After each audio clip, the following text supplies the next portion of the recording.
जहानाबाद लोकसभा क्षेत्र जो हमेशा जो रहा है उसमें आप देखिएगा कि यहाँ वर्ग संघर्षों का क्षेत्र रहा है। कम्युनिस्टों का शुरू से ही 15 साल तक यहाँ कम्युनिस्ट एमपी जीतते रहे हैं। जो कल तक रणवीर सेना के ताकतें थी, आज वो बीजेपी के कोर कमेटी के ताकत है। तो मैं समझता हूँ कि उसको डिफीट करने के लिए एक लेफ्ट की ताकत को यहाँ सबसे बेहतर मौका मिलना चाहिए। 3 दिन पहले भाजपा का कार्यक्रम हुआ था और भाजपा के प्रदेश अध्यक्ष आए थे, हुड़दंग करके गए, यहाँ हुड़दंग हुआ। तो आज भी देख रहे हैं कि 2 कुशवाहा लोगों का सामने आए हैं। कुशवाहा बात को समझ रहे हैं। अब कुशवाहा जाति के लोग खास करके भाजपा के चाल को समझ रहे हैं, चाहे कोई रहे। भाजपा को कुशवाहा यदि वोट देते हैं तो संविधान और लोकतंत्र को खतरा में डालते हैं। इसलिए हम यही उम्मीद करते हैं कि कुशवाहा इस बार भाजपा को वोट देने नहीं जा रहे हैं। हम लोग तो 6 सीटों का दावा कर रहे हैं। 6 सीटों का दावा कर रहे हैं आप लोग?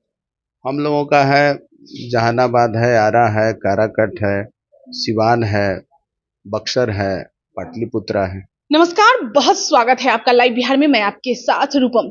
देखिए, आज हमारे साथ अरवल के विधायक महानंद जी आज हमारे साथ जुड़े हुए हैं। आज आपको बता दें कि आज 2 लोगों का यहाँ पे प्रोग्राम था, उपेंद्र कुशवाहा और उमेश कुशवाहा, जो कि जदयू के प्रदेश अध्यक्ष हैं, और उपेंद्र कुशवाहा आरएलजेडी के राष्ट्रीय अध्यक्ष हैं। उन दोनों का आज यहाँ पे प्रोग्राम, लोकसभा से पहले इस तरह के प्रोग्राम, और यहाँ के विधायक हमारे साथ जुड़े हुए हैं। इनसे बात करते हैं कि क्या असर पड़ेगा। सभी लोग लोकसभा चुनाव को लेकर यहाँ पर आ रहे हैं। आप लोगों का अरवल काफी हॉट शुरू से ही रहा है, मतलब हर क्षेत्र में ही हॉट रहा है।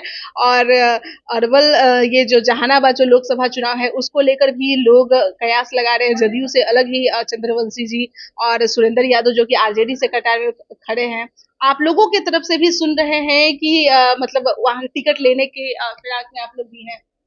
देखिए, जहानाबाद लोकसभा क्षेत्र जो हमेशा जो रहा है उसमें आप देखिएगा कि यहाँ वर्ग संघर्षों का क्षेत्र रहा है। कम्युनिस्टों का शुरू से ही 15 साल तक यहाँ कम्युनिस्ट एमपी जीतते रहे हैं। इसके अलावा यहाँ वर्ग संघर्ष का एक से एक उदाहरण पेश किया गया है। और जमीन पर यहाँ कम्युनिस्ट पार्टी के लोग भाजपा को पीछे हटाते रहे, भाजपा के खिलाफ लड़ाई लड़ते रहे। इसलिए मैं आप लोगों से कहना चाहूँगा, आप लोगों के माध्यम से, कि यहाँ कम्युनिस्टों की ताकत बीजेपी और जो ऐसे ताकत जो सामंती ताकतें हैं जो आज बीजेपी के साथ खड़ी हैं, जो कल तक रणवीर सेना के ताकतें थी, आज वो बीजेपी के कोर कमेटी के ताकत हैं। तो मैं समझता हूँ कि उसको डिफीट करने के लिए एक लेफ्ट की ताकत को यहाँ सबसे बेहतर मौका मिलना चाहिए। अच्छा, आपको लग रहा है कि सबसे बेहतर आप लोगों को अगर मौका मिलता है तो सबसे बेहतर आप काम कर पाइएगा, यहाँ पे जो शांति व्यवस्था है वो बना के रख पाइएगा?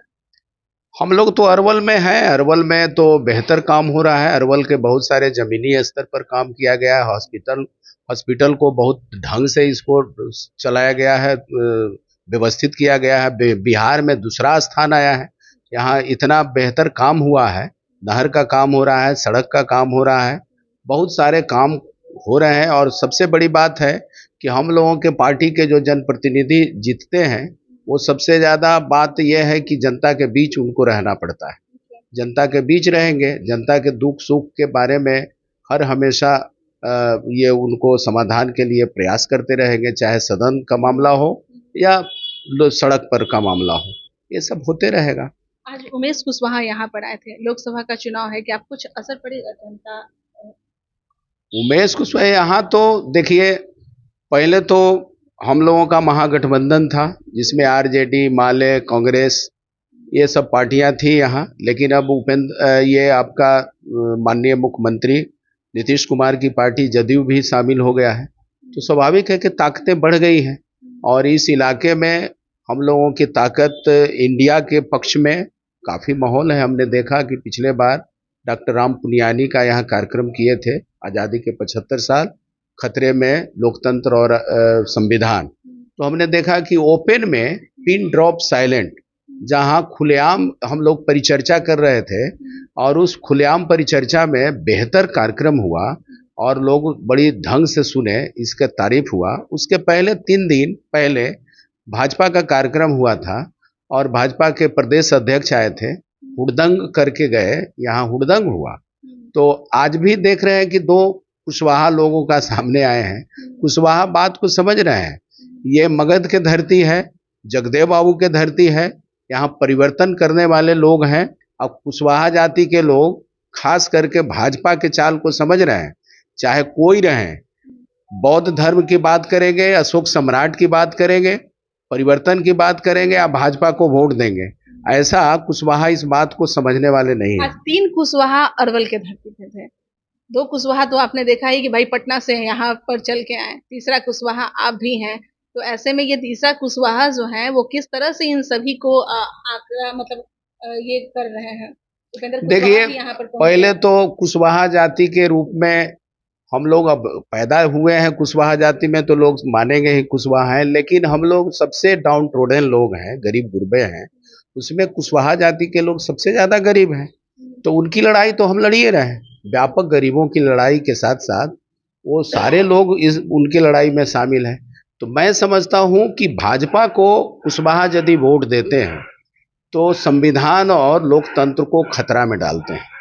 इसलिए हम यही उम्मीद करते हैं कि कुशवाहा इस बार भाजपा को वोट देने नहीं जा रहे हैं। इस बार तो कुशवाहा तो कह रही है कि भाई हमारे आंकड़े कुछ और थे, आंकड़े गलत दिखाए गए हैं, बहुत कम करके दिखाए गए हैं। आप लोग इसका सपोर्ट नहीं कर रहे हैं? सबसे पहले तो आंकड़ा सामने आया, ये आंकड़ा सामने आया ओबीसी और अपर कास्ट के बीच का जो दूरी है और उसमें जो हिस्सेदारी का सवाल है, जो पहले लोग कह रहे थे कि कौन के किसका ज़्यादा संख्या है, कुशवाहा में तो अब ईबीसी भी एक अत्यंत पिछड़ी जाति का भी मामला आ गया है, इसलिए थोड़ा कुछ कम हो गया है।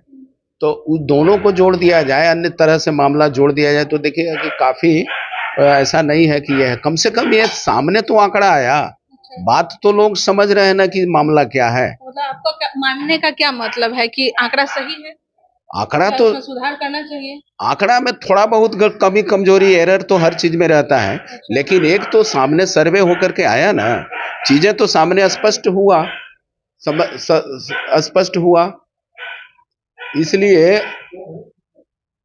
इसलिए इस बात को समझना चाहिए कि हम लोगों का जो आंकड़ा सामने आया है जाति जनगणना का, तो इससे स्पष्ट हो गया जैसे पायलट प्रोजेक्ट कोई चीज ये होता है, कुछ खास जगहों का ये होता है, पूरा न भी हो तब भी एक चीजें तो सामने आई ना कि इसमें सोसाइटी में क्या है, सोसाइटी में चीजें सामने आ गई हैं। तो थोड़ा बहुत छूट गया है, उसको लेकर के एजेंडा बनाना, ये मैं समझता हूँ कि ये कहीं से सही नहीं है। यानी कि इस बार माना जाए कि अरवल से मतलब जहानाबाद क्षेत्र से टिकट आप लोगों के पास मिलेगा, क्योंकि आप लोग भी पहल कर रहे हैं।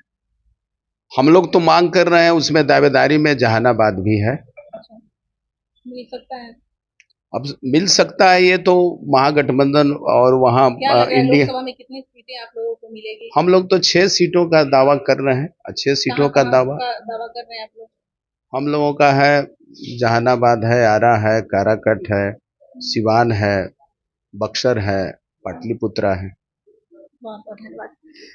अरवल के विधायक हमारे साथ जुड़े हुए थे और जैसा कि लोकसभा चुनाव पर ये 6 सीटों की मांग कर रहे हैं, जिसमें यानी कि जहानाबाद लोकसभा क्षेत्र भी है और हम लोग देखते हैं, इंतजार करते हैं कि महागठबंधन के तरफ से यह जहानाबाद क्षेत्र जो है किसके झोली में जाती है। अभी के लिए इतना ही, बने रहें लाइव बिहार के साथ। धन्यवाद। लाइव बिहार यूट्यूब पर सब्सक्राइब और फेसबुक पर लाइक जरूर करें।